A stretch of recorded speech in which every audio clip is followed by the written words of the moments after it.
Imagine you have been hired to sell insurance for Liberty Mutual. You show up your first day and you're directed to a cubicle. You sit down at your desk, and next to your phone is a ruler with the inscription, Activity Rules Success. Given it's day one, you want to exceed expectations by a factor of a few hundred. And to do what any insurance salesman does, that's to pick up the phone, smile and dial, and hope like hell someone on the other side of that phone will give you a few seconds. And the best part, you don't even have to think, as you've been handed a script to say exactly what those words say. You then make 400 calls a day. And on a good week, 10% of those lead to a brief discussion, and 10% of those lead to a meeting, and the cycle begins. How many times a day do you fail? 315 or almost 1,600 times a week. And it's soul crushing. Or is it? As awful as it is, when you look back and you think later, that was the best thing that happened to me. But how could that be? Because there's a big secret, that success has a starting point, and it's called failure. Welcome to A Climb to the Top, Stories of Transformation. I'm Chuck Garcia. Our guest today is so passionate about failure as a path to success. He wrote about it in his Wall Street best-selling book called Fail More: Embrace, Learn, and Adapt to Failure. His name is Bill Wooditch. He's a professional speaker, CEO, entrepreneur, and the best part of the book, and my favorite, along the way, he discovered a lost art, the art of being human. This is his story of transformation. Bill Wooditch, welcome to A Climb to the Top. Chuck, can I just take that in? Because this is probably the most exhilarating, you're talking about me, but it is probably the best, by far, opening I've ever heard in my life. I just want to take it in. And you said that, I pulled this out of the drawer. It's not the same ruler, but it says activity rules success. Activity rules success, indeed. Well, I got to say, Bill, I really enjoyed the book, if for no other reason. That particular book, I mean, you've Always Forward preceded this a couple years before.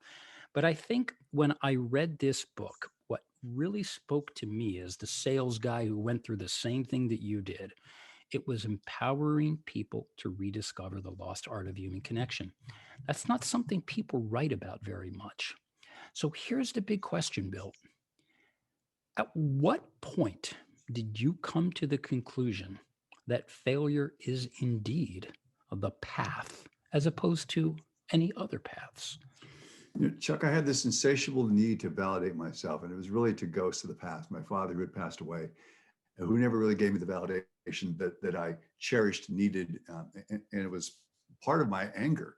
And a lot of that anger and a lot of the fear of the unknown, sitting in a huge company, coming a long way from Western PA, where I was sequestered in a small factory of my choice with foreclosed futures. I was scared, I was angry, and I knew that if I was going to be successful, my only prescription to that date was on that ruler.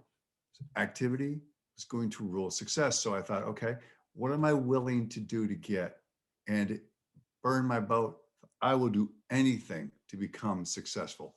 I scratched and I clawed and I fought my way up the leaderboard. When I got there, I took time and I took a deep breath, and I went back again the next year and did it again for 2 years in a row. At that point, something came over me, and I would encourage the listener or the viewer to think about this. There's a certain point in your life when you have to step back and you have to think, am I good enough? Do I need the external validation? Do I need the cars, the money? Who am I without it? And am I good enough in my eyes, not the external vision? And the metaphorical middle finger, I say, of life came up, and I just said, I am good enough. And at that point, I felt the need, Chuck. I can still remember the top of that mountain in Switzerland where their top sales people were flown and first class at the St. Regis. And I just felt I was missing hanging out with my clients.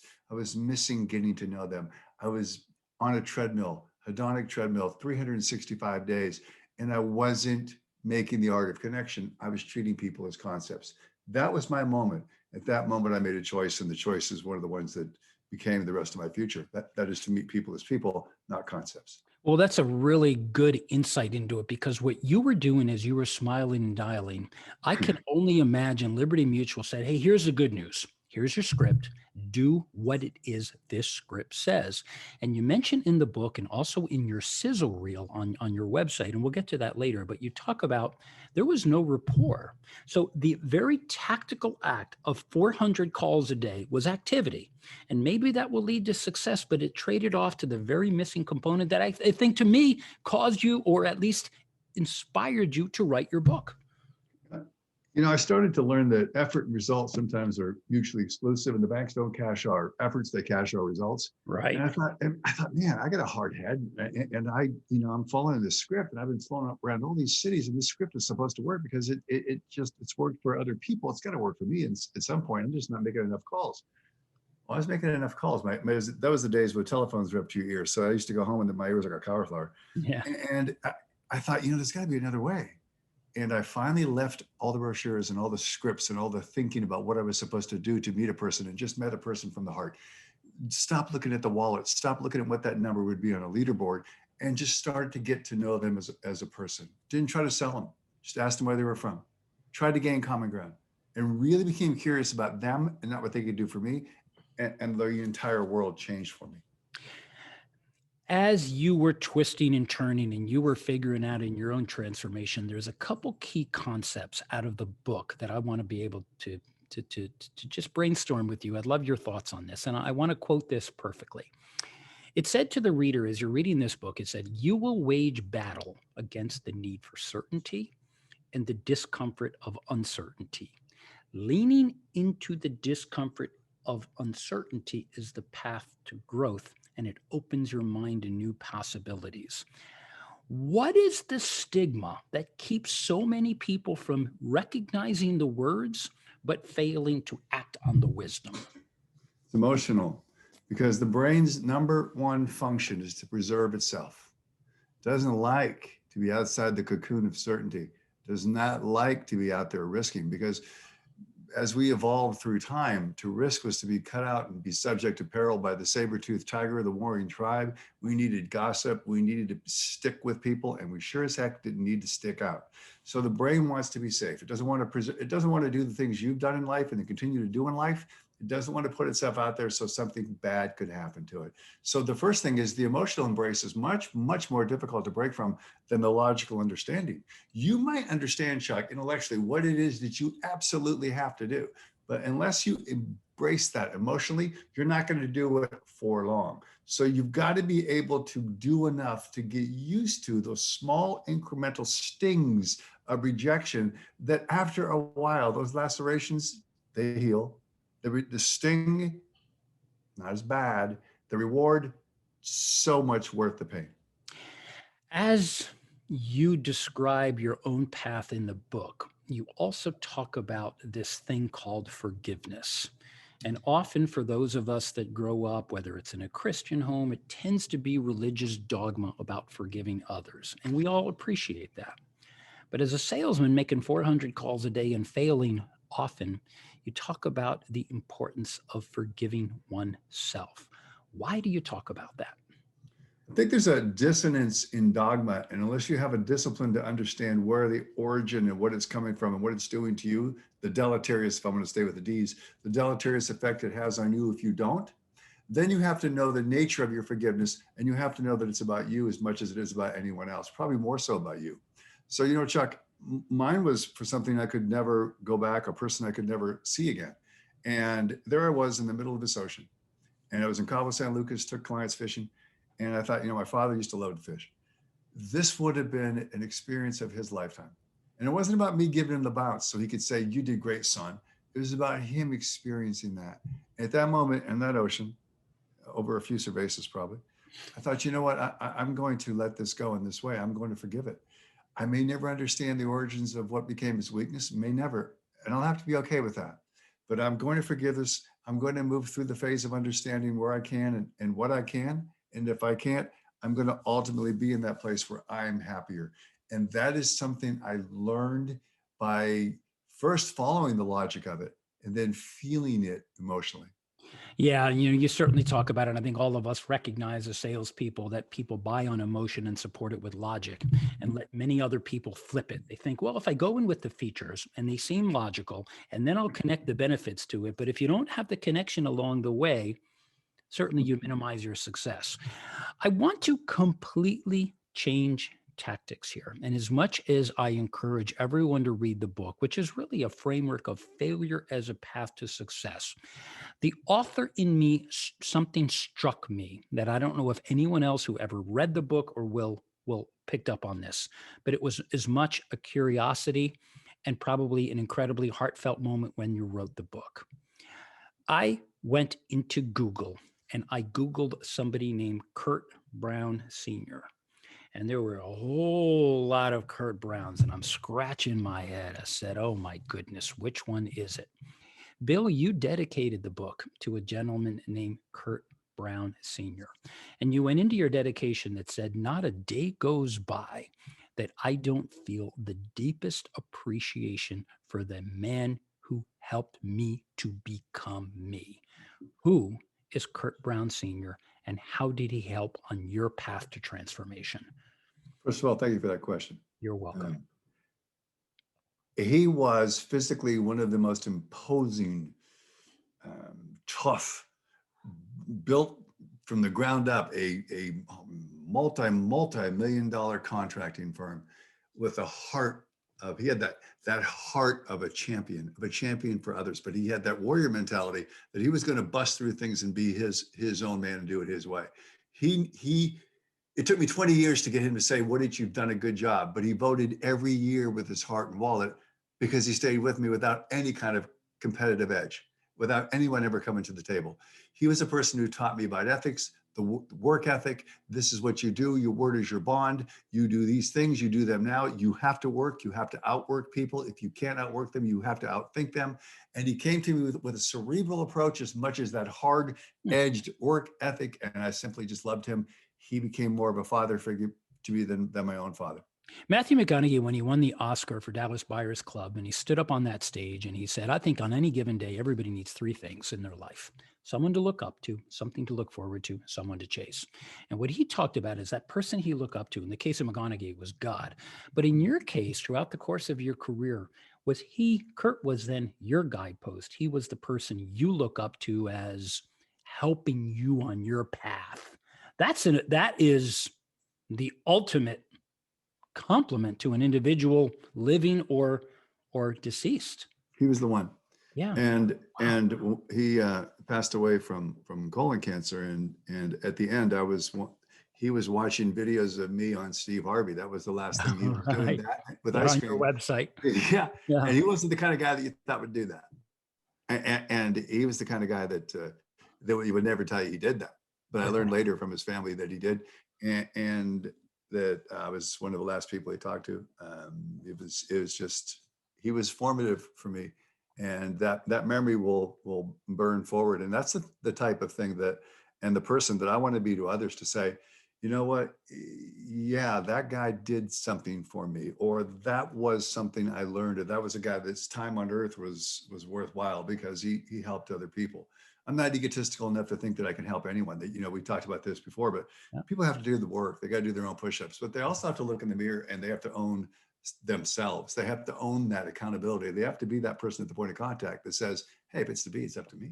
He taught me that. I think there's something, both you and I were kindred spirits. We do similar things. We have a lot of people in our worlds, but this is your shirt on, man. I got your shirt no, on. and I love the mountain shirt, and you can see the mountain behind me in particular. I want to say, let's share with the audience the expression on your shirt. Let's hear it. Never underestimate the mountain. Never underestimate. I picked it up and I thought, I got Chuck today. And it's just weird. The shirt just came to me out of all the shirts I have. It just came to me. I went, serendipity. There it is. Universe. I'm sorry. I didn't mean to throw you off track. Sometimes for any of us that ever disbelieve the existence of God, it's moments like this that says, what there's power.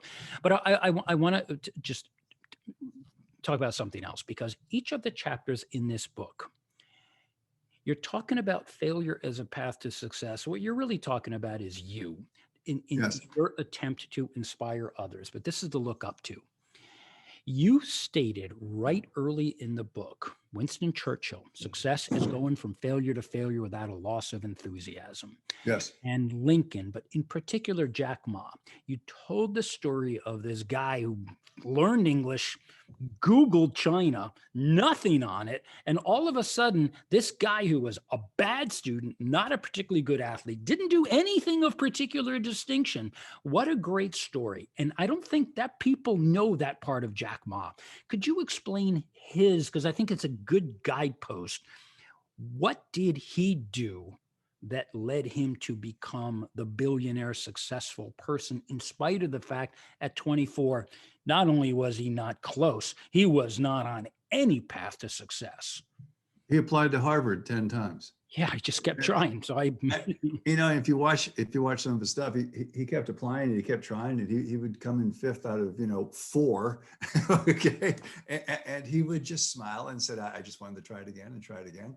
Yeah. It's almost like, when I was doing research for both books, the amygdala is that protective warning device. Yeah. And there's only been one person that I found in my research, a person, I think it was in Australia, who had a calcified amygdala, that there was a bone calcification, so it didn't send the signals of fear. And so that was one of the only people that we've been able to find that did not have feelings of fear.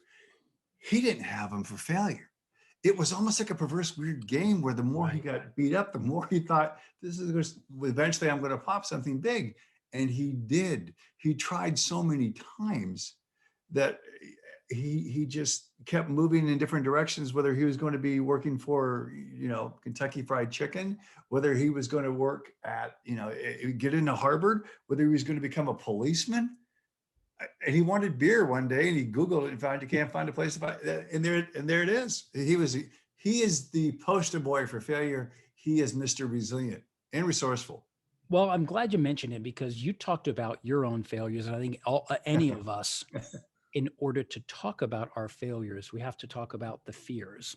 And often a predominant theme in the book is, notwithstanding your amygdala working or not, all of us have fears. We can all be afraid. That's just a human response of going back to the jungle thousands of years ago.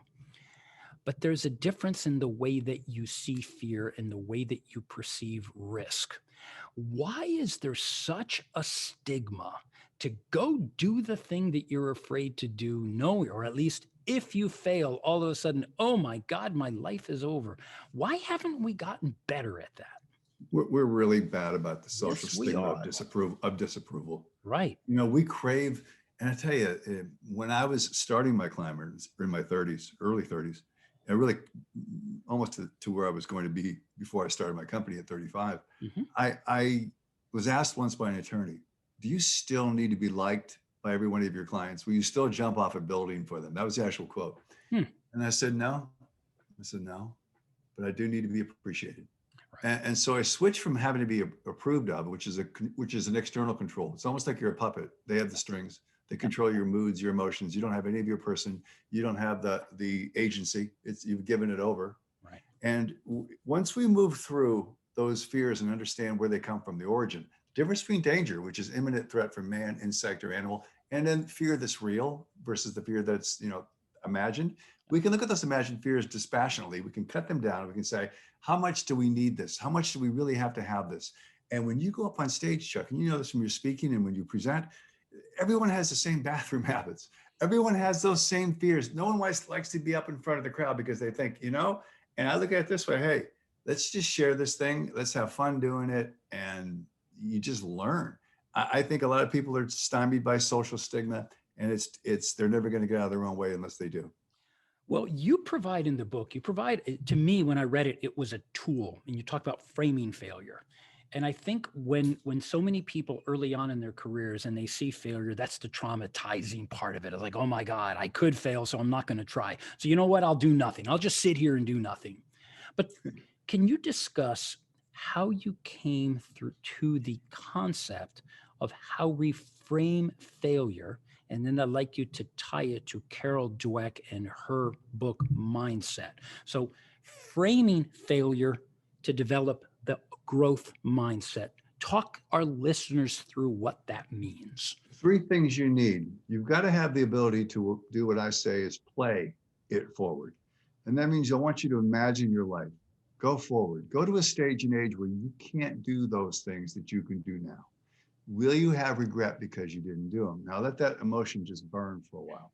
Then you've got to set up a framework, framing failure by an adjustable range of accepted failure, meaning Right. that you're adjusting and accepting as you go, learning what collateral damage is going to occur in that learning process. Now, failure is different from experience because through failure, the experience you can distill if you learn helps you move forward. If you don't learn from the lessons of failure, all you have is an experience. Yeah. There's got to be an adjustable and adaptable forgiven range that you have that says, I'm going to flub this up. I'm going to flub this up. I am going to screw up 1,000 calls. But on 1,001, 1,002, I might get one. And in 1,004, 1,005, it's going to be a little better, but I'm going to have this expected range. So my mindset really was always one that was a growth oriented mindset. It wasn't fixed on being able to do math problems. It wasn't fixed on trying to be perfect. I couldn't do it. So the Right. frustrations extent and trying to be perfect were driving me freaking crazy. Yeah. So, and Carol Dweck, Stanford researcher, who ran this 20-year study. And she found that by giving these certain tests, ones that were insoluble to the same amount of students, and then ones who could pick, hey, you must be really smart or you must have worked really hard, tended to pick in the camp that supported and validated the beliefs that the other people had about them. Yeah. And those that went for the grades, the ones that want participation trophies today, the ones that have to be perfect to get the 4.0 to get into Columbia, the ones that have to have all of those things, including perfect SATs, Yeah. when they got into later life and they met the reality of life, they often didn't have that ability to think through failure. Failure was crushing. It meant they weren't very smart. Yeah. That's what they were taught. We're not very smart. We failed, so they didn't try. And the Right. ones that had that fixed mindset had more willpower. She tracked them later and found the ones that had the willpower and the growth orientation became more successful, if you measure it by dollars, Yeah. than even those who had a higher IQ. IQ Indeed. does nothing unless it hits the field of play and can mold and be adaptable and be agile. Yeah, I teach a course at Columbia called Emotional Intelligence, and I blend in Dweck's research, and I talk about the continuum of the open and the closed mindset. But I think the highlight of that is many with the fixed mindset want to walk around and tell you how smart they are, as if that really matters. Where what you have done in Fail More is you have redefined what it means to be smart. Not brilliant, not GPA, getting into the Ivy, whatever. That's not your contribution to the world. It's an achievement that's important to an individual. I understand it, and everybody should live up to the achievements that they desire. But I don't think the school system does a particularly good job in defining what it means to be smart. You did, but also in your book, what you do not do, you're pretty clear about it, is failure by saying you may fail is not an intentional license to just go out and do erratic behavior or to be irresponsible. Talk about that continuum. Failure, not a license to just go do whatever you want. There is an accountability here. I'm probably going to butcher this, but I think it's been attributed to Aristotle that you know the beginning of wisdom is the definition of terms. So Indeed. unless you define what those terms mean, you're going to give people carte blanche to try to do and think about what that really means. Does it mean I can just get in my car and crash? And this, I wanted to really be clear on the lines of demarcation. And let me go back to Dweck, because you're bringing me back to the things that I learned from her, is that she would tell people in school systems today, stop being held by the tyranny of now and to luxuriate in that power of not yet. Right. So I think that's where I was as I was growing. It wasn't about right now and trying to have a finite level of intelligence that I could bring to the table. It was about growing the plasticity of my prefrontal cortex by saying, what if? Man, that is a challenging question for me. What if I tried that? And then I tried it. Didn't work. What if I You did failed. that? Yeah, what if I did? And Imagine so that. you know what else though? And Chuck, it's a great point that you bring it up, because I need to bring this to my keynote tomorrow, is that people will resist that word. They will say, I don't fail. It was a stumble. I didn't fail. And Right. they euphemistically assign words to what you and I think is, just call it for what it is failure. Whether it's micro or macro, it's failure. But I encourage people to do it responsibly, to judge and assess what's in their house, meaning their kids, their wife, and be responsible. Work out a sheet of worst case. What does winning look like? Who do you need to help you get there? Because we all need people to get there together. And can you suffer a worst case setback? Make intelligent risks. Don't just dive out on something and do. Think and weigh it out. Be responsible. Yeah, it's, we certainly learn in the world of Wall Street about measured risk. Not everything can be measured, so you can't do that. And particularly, many people don't want to reduce themselves to a measurement. And I understand that, because you talk about heart and connection. That's the human side of us, and the human side of us fails, not the analytical side, not the right side. We fail, whatever that may be. So people get really wrapped up, because so many people, Bill, in the world around us are crushed under the weight of these enormous expectations. So it's not that they failed necessarily, they may have, but the disappointment when somebody else layers on the expectations of what it means to that individual to be smart, all of a sudden somebody is making them feel dumb. And it's about how they feel. They failed or not. You talk about other people on their path to that failure. How did you feel, though? And this is where I want to come to some conclusion. Where along the line did you say, yeah, it's beating me up and this cold calling is soul crushing? At what point in your life, and then I want to switch to what you do today in the service of others, did you say, yeah, failure feels bad, but man, it's the best lesson I ever learned? Great question. I'll tell you what I did, and I would encourage anyone to do this. Take the most painful moment based on a decision or lack of decisions.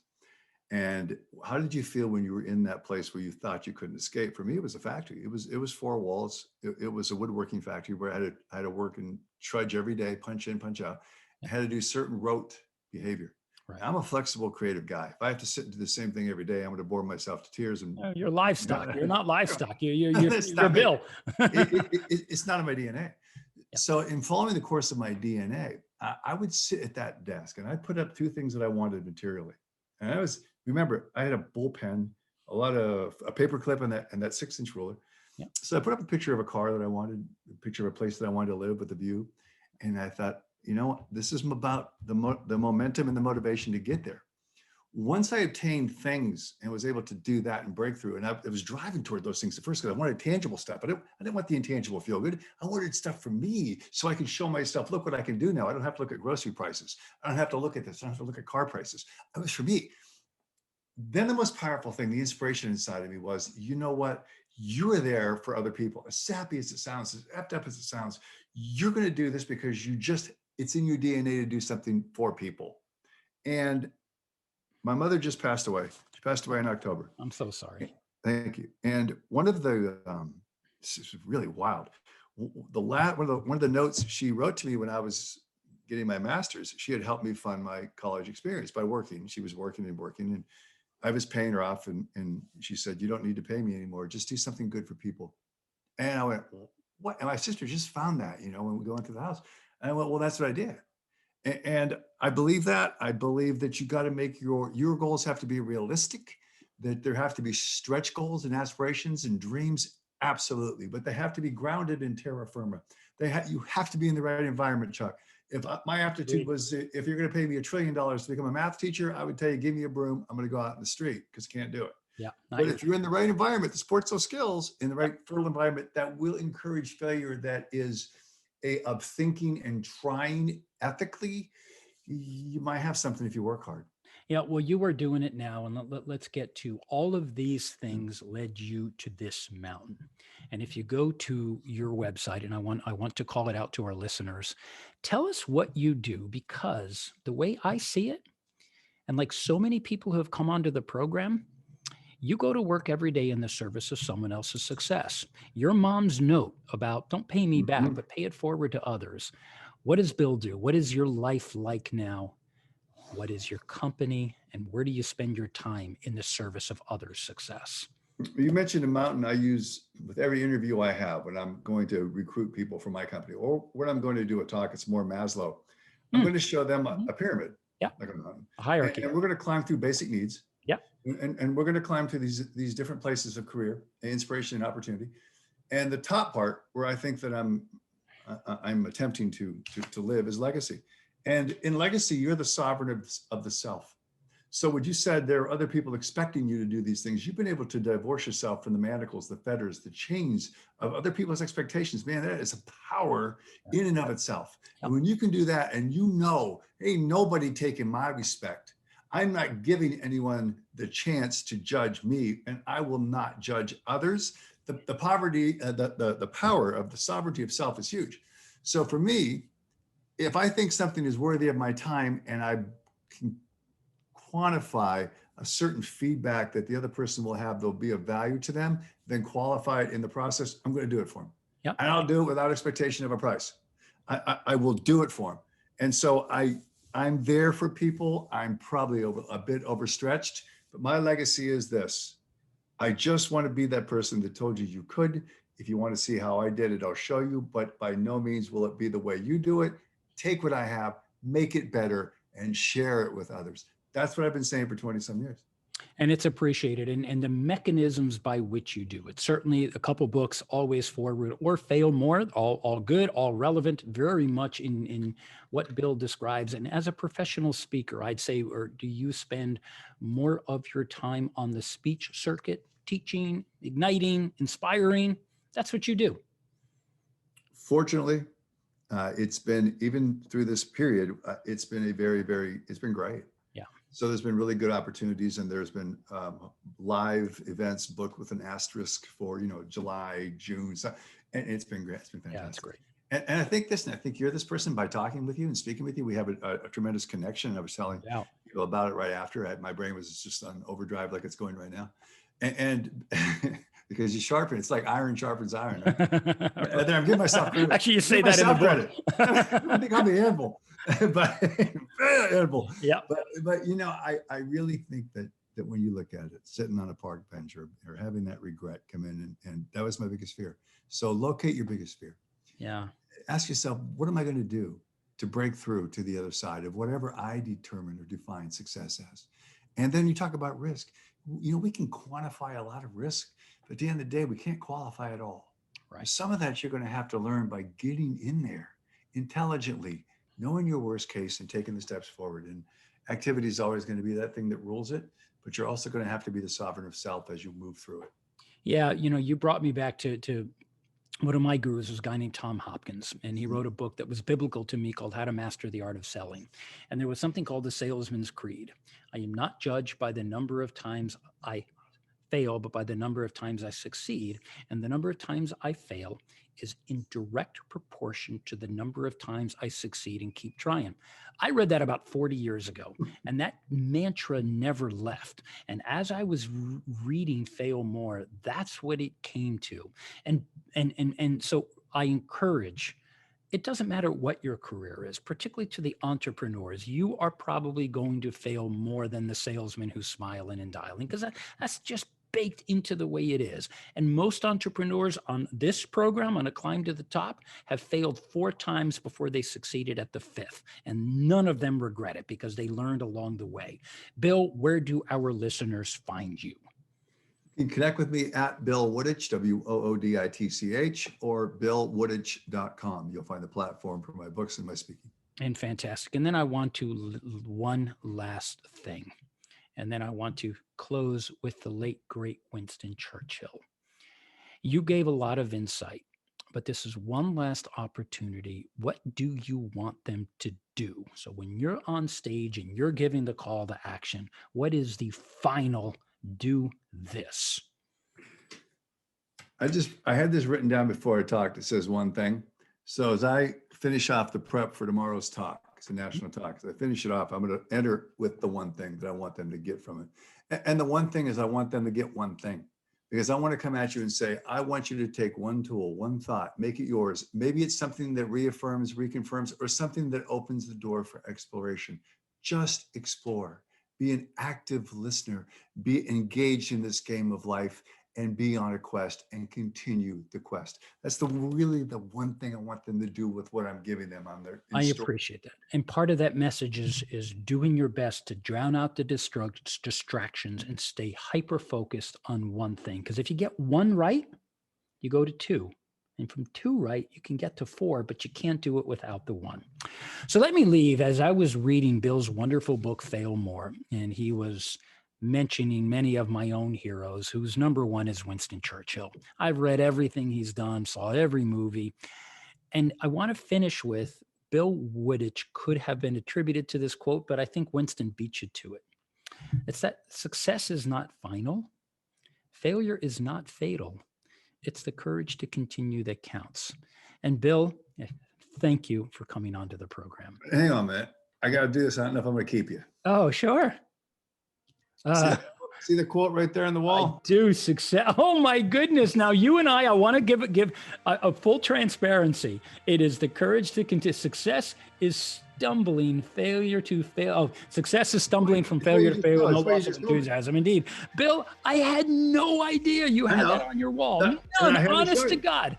I had to show you. That's why I kept looking over there. I was thinking, I can't wait to show you what you're quoting is on my right. And I stay there. And you know, let me just close the one thing real Of course. quick.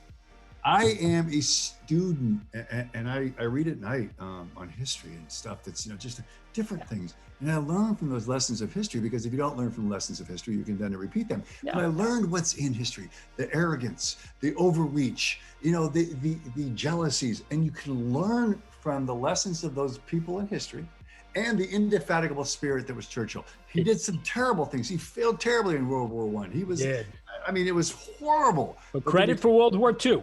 Yes, the resilience, the bounce, and what he did to get us involved, no matter where you come from in history. He's either the savior of Western Civ, or he's one of the people that just wrote a lot of books. And people, I visited his house in Chartwell. You can still see where he was in the bathtub and the ring came from the water. But he of all the people, he's the one that I would love to sit down and have a conversation with. He's my number one, indeed. Well, Bill, thank you for being the modern day Winston Churchill. And God, man. To think that's high expectations, but you're living up to them, because when I read Fail More, that's what I got out of the book. Well, let me say this, and I mean this from the bottom of my heart, and I'm going to tell people this. You have schooled me and trained me on the art of doing these really, really, really well, because your research, your questions, your pivots, you were fantastic, and I have a lot to aspire to. And I just learned how much better I can be. So thank you for raising that bar. Thank you for raising the bar. You're the guest here. I let me do the work on this one, but thank you very much, Bill. I appreciate it. It's wonderful being your friend. I thank you so much for your time and for your insight and expertise, and for writing the books and just bringing this platform to the world. We need more of it. And it's guys like you that make it a better world. Thank you. Thank you very much. And to our listeners, you have listened to A Climb to the Top, Stories of Transformation. Thank you, as always, for tuning in each week. We'll see you next week.